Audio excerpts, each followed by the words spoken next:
Hey, how's it going? I'm going to be showing you how to install your Seba or FR345 brake onto your, not specifically the FR1, but more specifically for this frame, the 4D frame. This is the standard frame that comes on the FR brand, FR1, or also the 2016-17 Seba brand FR1 skate. So the hardest thing about this skate when putting on the brake is this little phalange or line right here in the frame. When you sit the brake down onto the frame, it catches on this, so you're not able to really push it up higher into a more comfortable position for the brake. So it's a little intimidating at first, but I'm going to show you how to be able to get over that. It's actually extremely simple.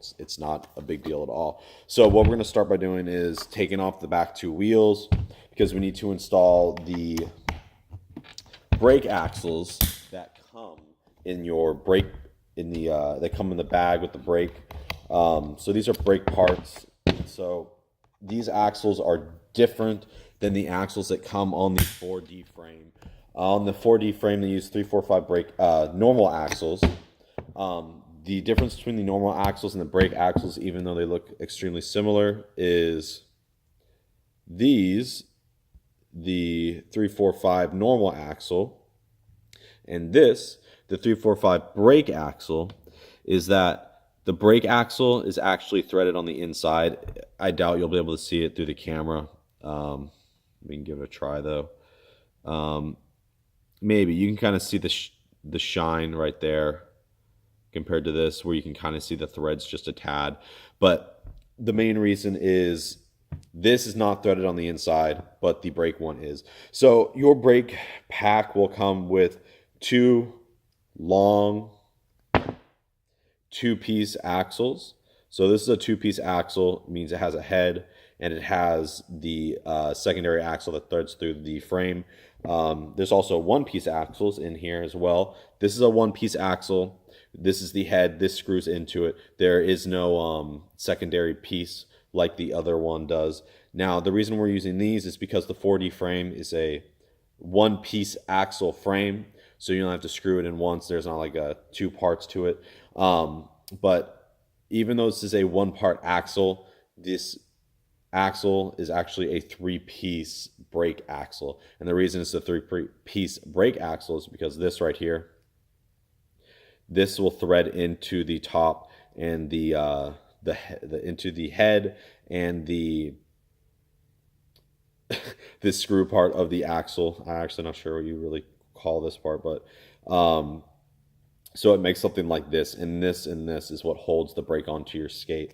So once you get the skate taken apart just a tad with the wheels off, what you're going to do is install the wheels with the new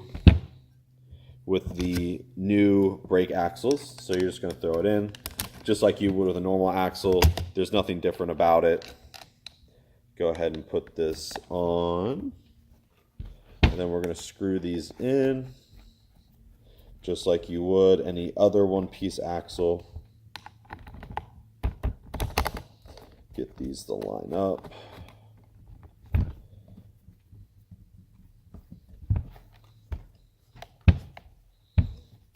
Go ahead and get these in here. Perfect. All right. Now, once you have your your one-piece, three-piece brake axle installed on your skate, what you're going to do next is you're going to pick up your brake, and you're just going to slide it on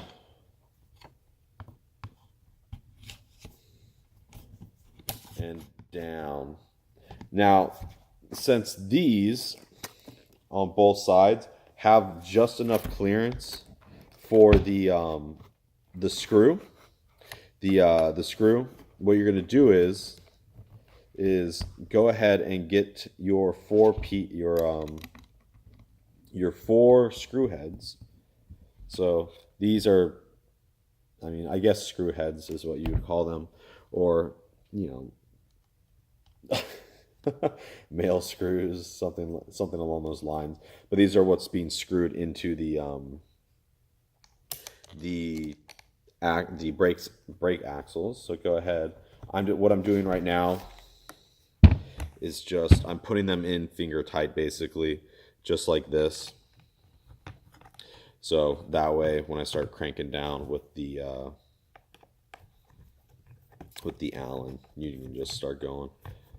So now what I'm doing is just tightening the number 3 wheels axles, or screw heads for the brake axles. Get that down. We have those in now. Now we need to do the tops. Go ahead and screw them in.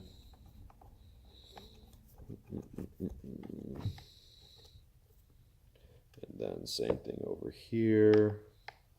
Go ahead and screw it in.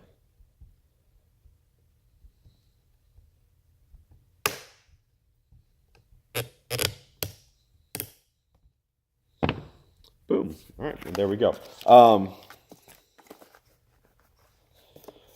Brake's now going to be installed on the skate. You can see that I'm looking at it from the other side, but it's kind of over the back. It's hard to see in the camera. Over the back. Let's see if we can see a little better here. This is what I would say is under that little flange, or not flange, whatever you'd like to call it, in the front, and then towards the back it goes over. So it isn't sitting below the line, really. It's kind of sitting over it just a tad. Same with the other side as well. It's sitting a little bit over. It's not like under it over here. It works perfectly fine. I mean, it's gonna work. It's just a little it's just a little hard at first to get that in there, because people will assume that the brakes are they'll sit flush on the frame, but with that little line on this frame, you just have to just put it over just a tad, and you're pretty much good to go. Well, yeah. Thank you, and I hope this helps.